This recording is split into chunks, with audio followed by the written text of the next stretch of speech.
Hi, my name is Janine Johnson, and I am the host of the Green Table Talk. Jaleesa, welcome to the show. Thank you for having me. I'm excited to share my story.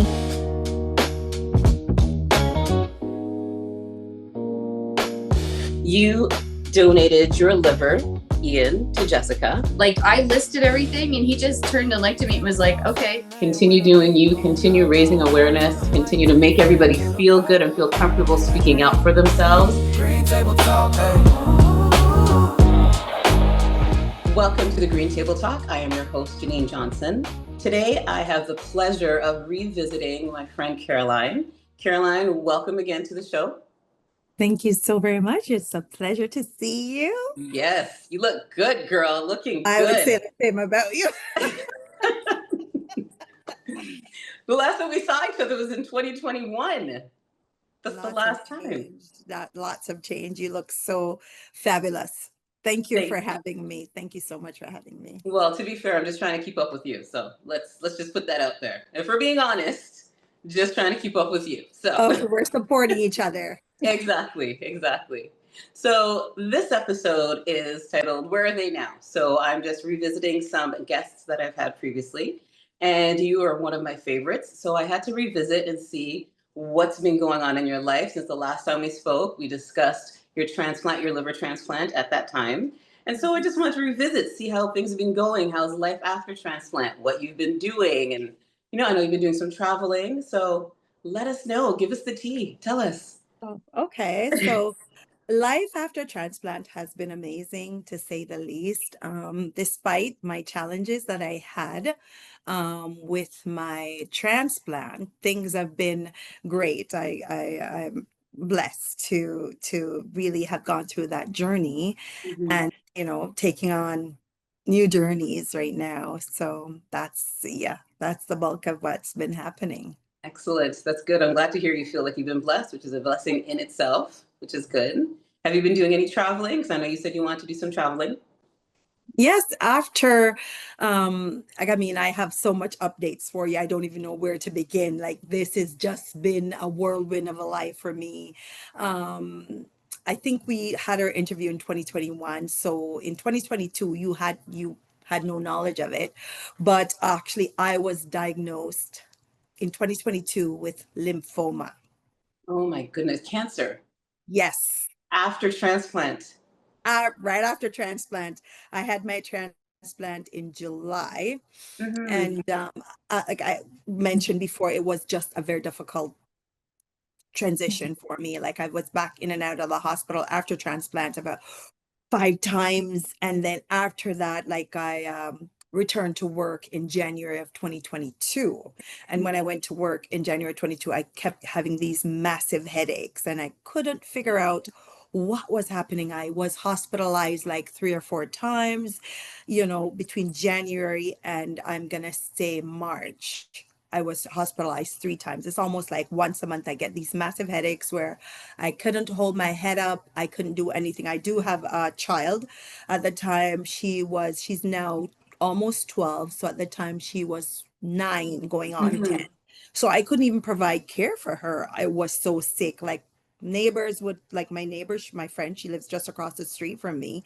She would come over and help me out because the headaches were just so overwhelming. And gone to the hospital. They did so many different things, gave me medication for migraine. It just seems never ending, You normally have migraines? Was that something that you normally experienced? No, this was brand new for me. I would have the odd headache. And even when I kept having the headaches during 2021 after the transplant, actually. And I did go back to my doctors and say, I don't know what's happening.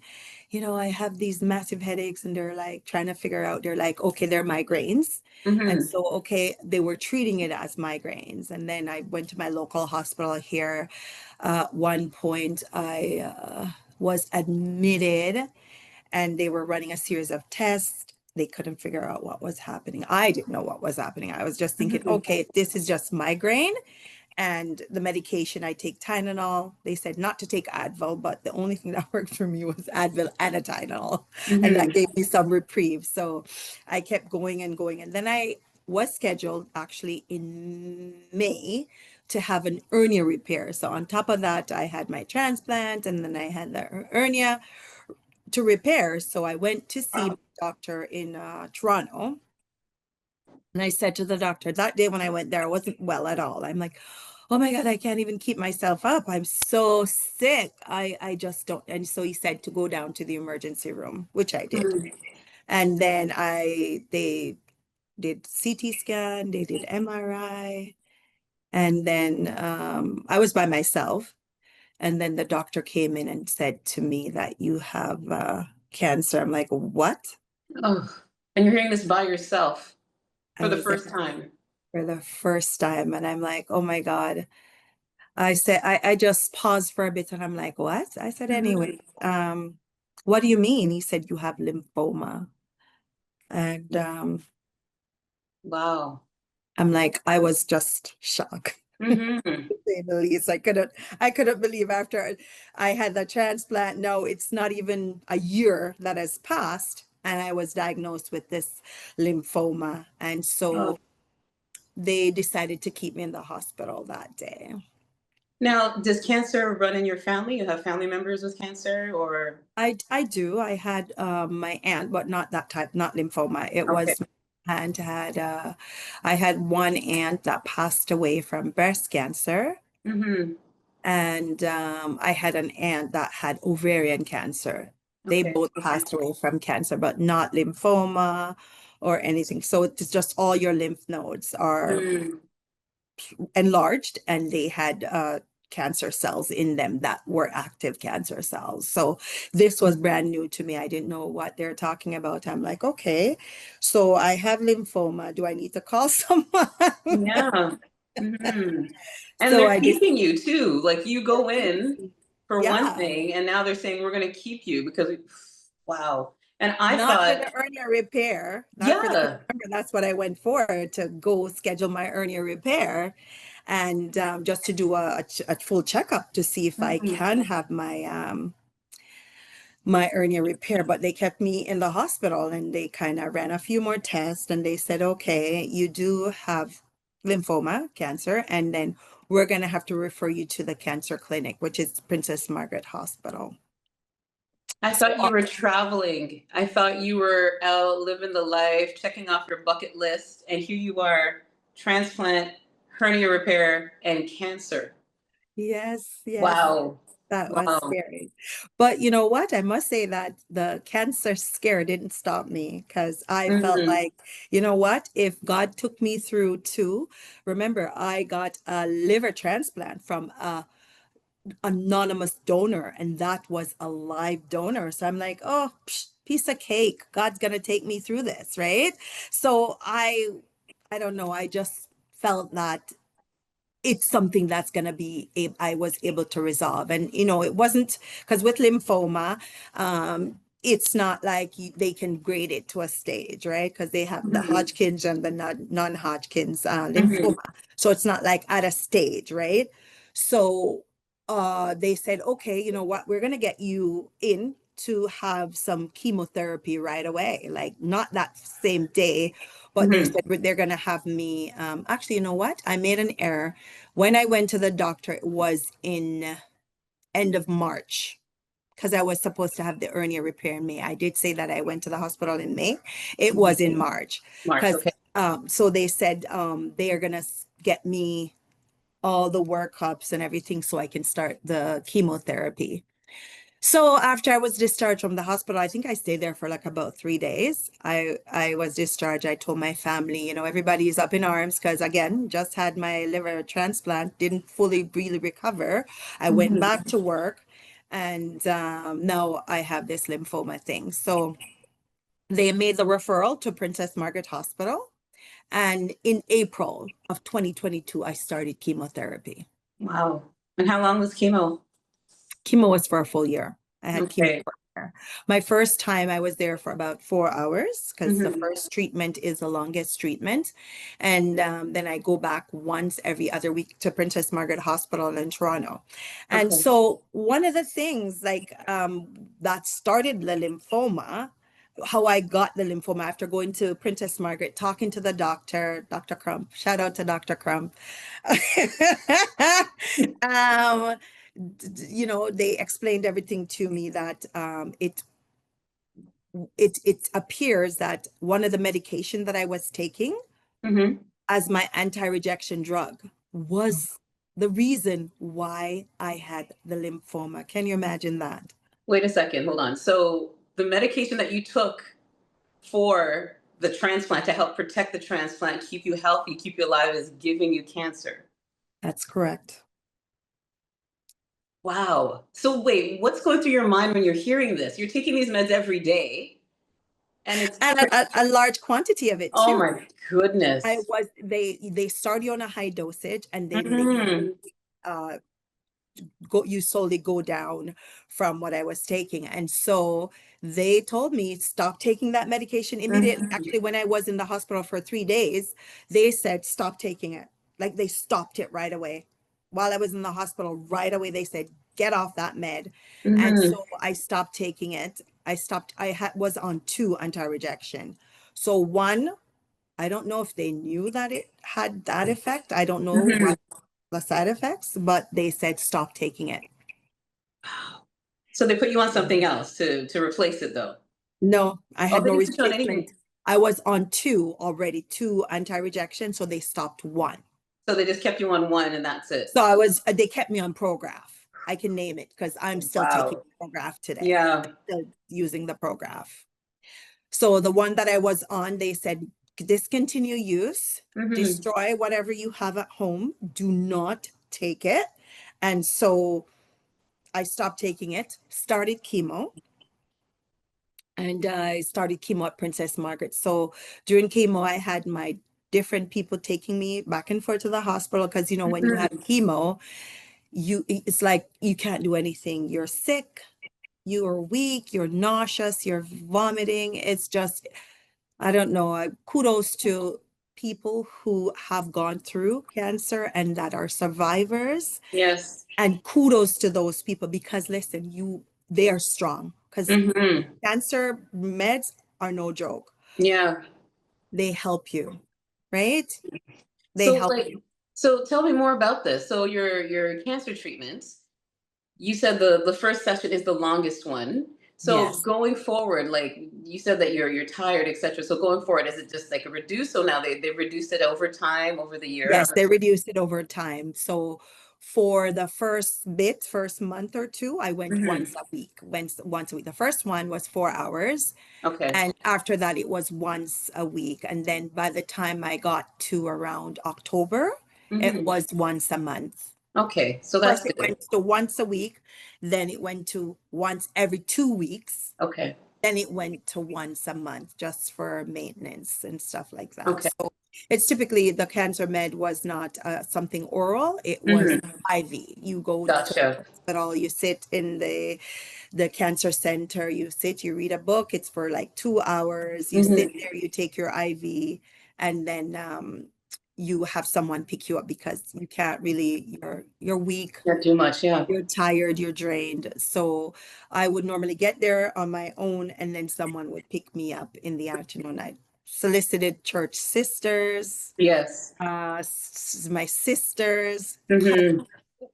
friends, family, everybody just chipped in. I had it to where one person would meet me at like I live in Brantford, Ontario, Hmm. to get to Toronto. So I'd get one person to drive me to Hamilton, another person would pick me up from Hamilton to take So me we back basically to have Brantford. a great support system to help you through this. Yes, right. So Amazing. it was just it was amazing and difficult at the same time. Was very amazing and it was very difficult at the same time. But Hmm. I thank God for his strength and the people that supported me during this period. Amen. So, what's one of the unexpected side effects that you received, that you got from doing chemo? Like I'm sure they gave you the rundown of what some of the side effects could be, but what's that one thing that you're like, wow, I did not expect that?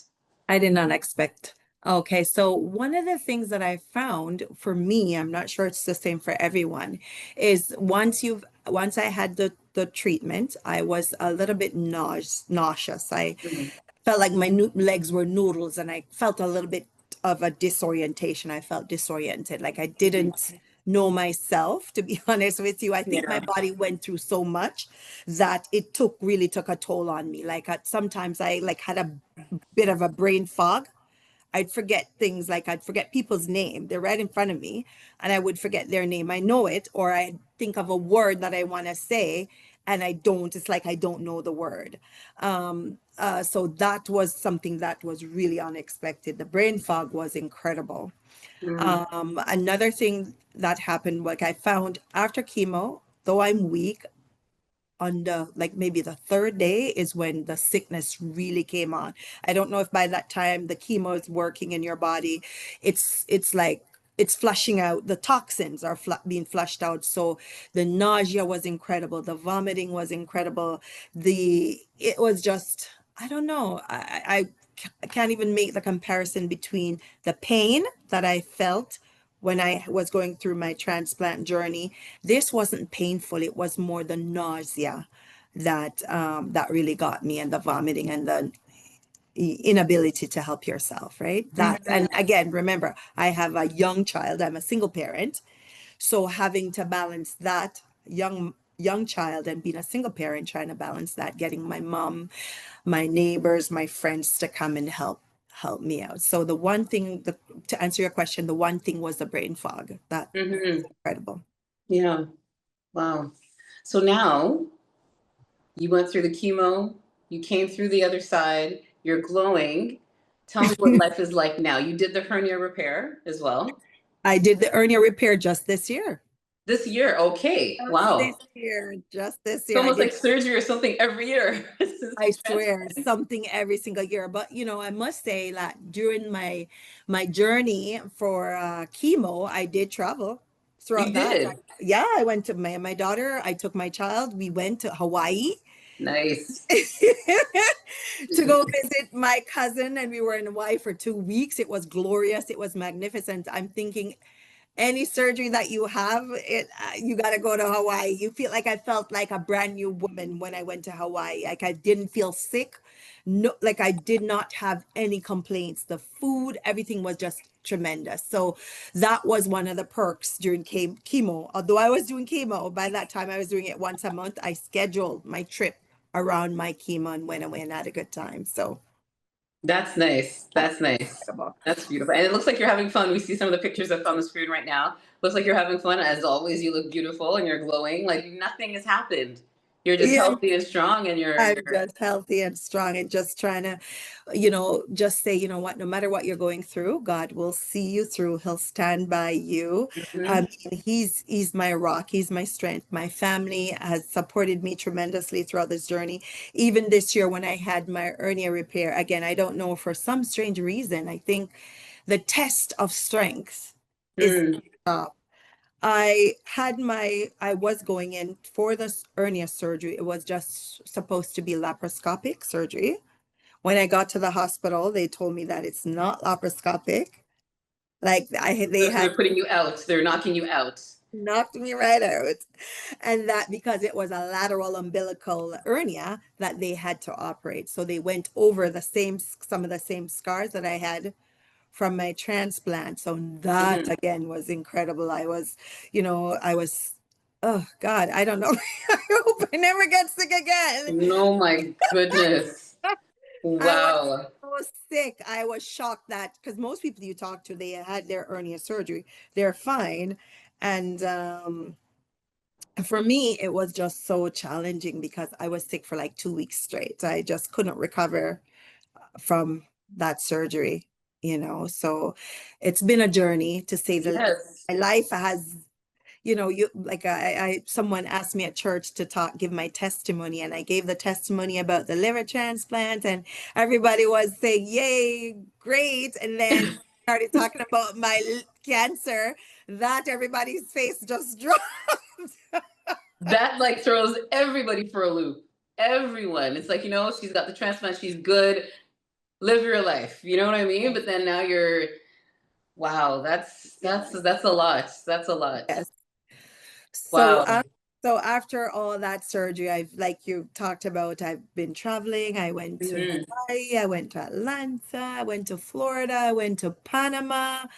I mean, Panama, man, I went to Jamaica. jealous right now. Very jealous right now. Wow. So you toured the world. You toured the world. I'm trying to. That is good. Live your life. I You don't have blame you. to. You Yes. have to. And I would encourage anyone out there, no matter what the challenges that you're going through, no matter what it is, just have faith in God. He will see you through. Surround yourself with good people, find a good community. Just find a good community that will offer you that support that you need, because you know what? We're not an island, and we all need somebody. We all need someone. So true. So true. God will bring you to it. He'll see you to it and see you through it. Through it. He's not just going to leave you there. That's not the plan. He No. sees you to it and you see you through it. So I completely 100% agree. Yes. Why do you think this journey was for you? Why do you think God brought you to and through this journey? That's a good question. I think that God has brought me through it, in it, and through it, and he's never left. He's trying to let us know that he will never leave you. He will never forsake you, and that there is a purpose for your life. So, there is a book, it's called Purpose Driven Life by, I think, I forget the author's name, but I know his first name is Warren, something or other Warren. But it talks about your purpose. And I believe that my purpose is me, would be like a symbol of the goodness of God. I'm a walking testimony of the goodness of God. Amen.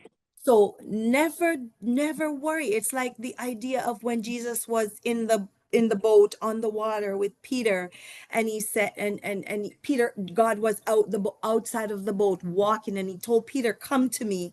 And Peter at that moment just let go of everything that he is, and he went out walking, and he kept his eye on the Lord. And the minute he took his eye off God, that's it. So for me, I am keeping my eye on God. I'm Amen. never looking down. I'm never looking sideways. I'm never turning back. I'm looking forward. Forward. God is telling us, if we keep our eyes on him, he will never fail. He will take us through the storms, and he's in the storm with us, and he'll take you over on dry land, just like the children of Israel when they were going through the Red Sea. He parted the water, they walked on dry land, and they got over on dry land. All these big waves up to the sides of them. Imagine that. You're walking and you see water yay high, left and right. And you're just supposed to keep your head straight. You know what I mean? Just keep walking. Don't be worried about that. It's okay. Just keep your No, head straight, right? no. And one of the things too, like he's such a good God. He strengthens me, because when I was off on my liver transplant, I only got like my pay up to like 6 weeks. That's it. And so every other thing, it's you get sick benefits from EI. And so I have a mortgage, I have a child, I have all Not these enough. things. Not But enough. listen, it's never enough, but God, with God, it's always enough. And he made it work. Enough is pressed down to shake. He shook it over, and it's overflow. Yeah. So even with my chemotherapy, I couldn't work for, I think, a good 6 weeks. By that time, I'm exhausted some of my vacation time, because I just came back. I had not built up enough vacation to get anything. Time was too short for EI by the time you apply that. But God is saying, you know what? I'm with you in it, and I will take you through it. Just That's right. keep your eyes on me. So God sometimes bring us through these things to increase our faith. Yes. Yes. Just to increase your faith. And then to share your story, because you can't talk about it if you've I'm a never experienced it. living Right? testimony, walking, living, breathing Yep. testimony of the goodness of God. and to Amen. let you know that he never fails. He doesn't make mistake. He never fails. Sometimes things don't go the way that we think. I'm like, oh my God. Like I had the liver transplant and at that point I was ready to throw in the towel. I'm like, oh God, the pain was so great. I'm like, Jesus, take me now. No, I get it. I get it. Yeah. Mm-hmm. Like, take me now. I can't do Can't it. do it. It's Yeah. just too much. And then when I got diagnosed with the lymphoma, I'm like, really? At any point, did you say, why me? Why No, me? You no, never said that, right? no. That's funny. That's you Mm-hmm. should say that now. Yeah. I'm wondering now, why didn't I say why me?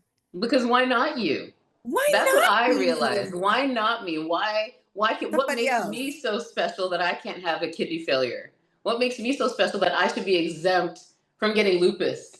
What Yes. makes Oh my me God. so special? You know what I mean? What makes me, no. You're special, yes, but you can't be exempt from heartache, from pain, from illness. You can't be exempt because those things make you Yes. stronger. It And then you does. It can't does.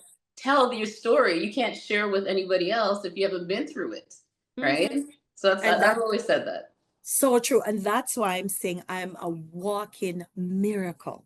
Hmm. Everything that has happened to me, good, bad, or indifferent, it's all a miracle. Why?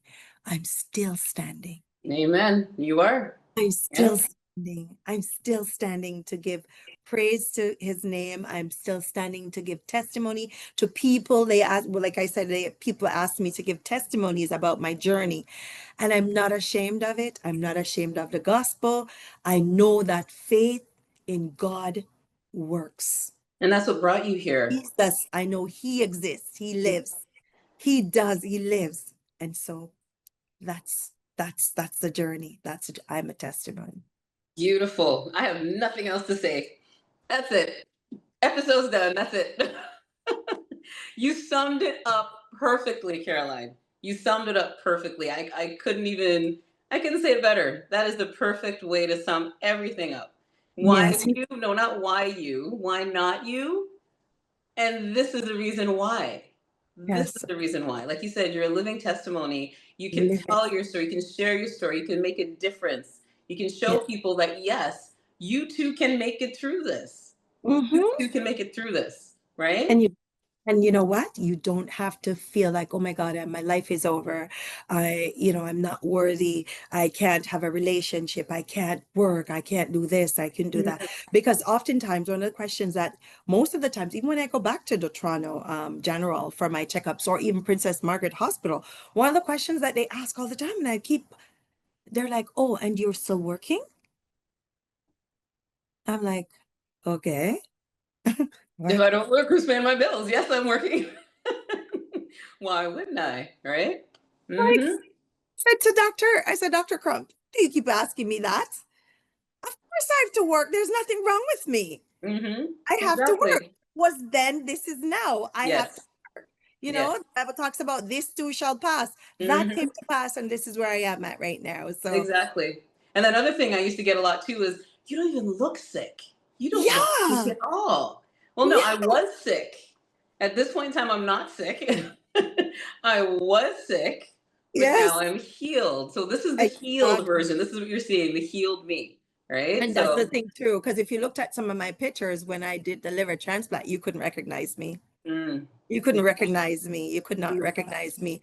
Oh, I skipped out a bit apart. I hate to go back, but it's last okay. year I kept same headache, same stomach ache, same problem. I just had so many gastric problems. And I went to my local hospital again. That was last year, April. And they told me that I had a bowel obstruction. Oh, I forgot wow. that part. Yes. Yes, they said you have a bowel obstruction. We're gonna have surgery. We're gonna do the surgery. And I'm like, So wait. Sorry, surgery to do what? To remove? the obstruction, because it Uh, was so bad. Like I was in pain. The ambulance actually came here to my house and took me out of here because I couldn't. I actually had a bit of a seizure. Yes, at home by yourself? at Like, home. My niece was here. My daughter was here as well. So my niece called another friend of ours that lives down the Mhm. street. She came. She couldn't move me because I was seizing so badly. Yeah. And so, which I never had seizures before. Hmm. So she took me to my local hospital here in town, and the pain was just so unreal. And they said they're gonna do surgery. And then I'm like, no, I'm not having any more I don't want to have surgery, right? Like I don't want it. So I called my mother and my sister and just to ask the church to pray for me, and they Of prayed. course. I didn't have the surgery. Mm. Did I they give didn't you a medication or something to They break it told me to down? just take laxatives. So Okay. my mom, my family's from Jamaica, and they have their own little home homeopathic remedies. So I took one of Yes. those homeopathic remedies and went home. Still wasn't well. Mm. It helped, but then a few weeks later, like this was in January, and by April of last year, like 2024, I was hospitalized again Mm. at the Credit Valley Hospital. Same problem, bowel obstruction. They said they're gonna try and pump my stomach through with the IVs and all that stuff, the thing in your nose, and they pumped my stomach, and that really helped. I was there for 4 days, and so Mhm. the doctor said if that there was no relief, then they would have had surgery. So I escaped that. I say to my, like, there's a joke going in my family, in my household, that I've been in the hospital so many times, like so much surgeries. If I had a stamp card, I'd get like, one free stay or something. But you beat me back, hon. You beat me back. You got it. That's it. Like, oh my goodness. And so, yeah, that was like just so scary for me because I'm Of like, course. I didn't want to I didn't want to have another surgery. And if I were to have another surgery, I would prefer to go to Toronto. Like the doctors know me, they know my history. But that Yes. doctor, kudos to her, quick thinking. She did that, and they pumped my stomach through my nose. And So you're awake at this time when they're doing yeah, this. I'm Okay. awake. It was not fun. Mm. But I'm like, just put me out and put Yeah. my nose. They're like, yeah, you need to be awake. So they did that, and all the stuff you see, Mm. the container of all the stuff that they took out. It was incredible. But I felt like brand new. I walked out of the hospital, That and same day? Like at after everything is done? After. 4 days, yeah, I stayed 4 days. Okay. 4 Wow. days. I was there 4 days. I was at the other hospital 3 days. I checked Mhm. stuff out. And then from Credit Valley, I stayed the whole time, and they did what they had to do. And then I walked out of there. No surgery, but they had to pump my stomach. But yeah, so See, you didn't want the surgery and you didn't have to do the surgery. Look at that. Look at that.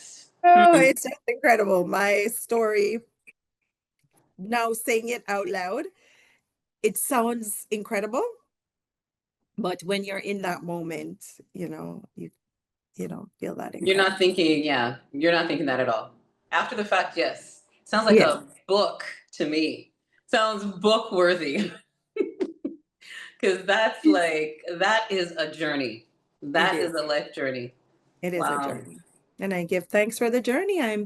Like you said, like when people see me, they're like, why are you laughing? You're sick. Why you don't, So, a funny story though, like whenever I go to the hospital, I try to, like, my sister's like, no, you have to cry out and let them know that.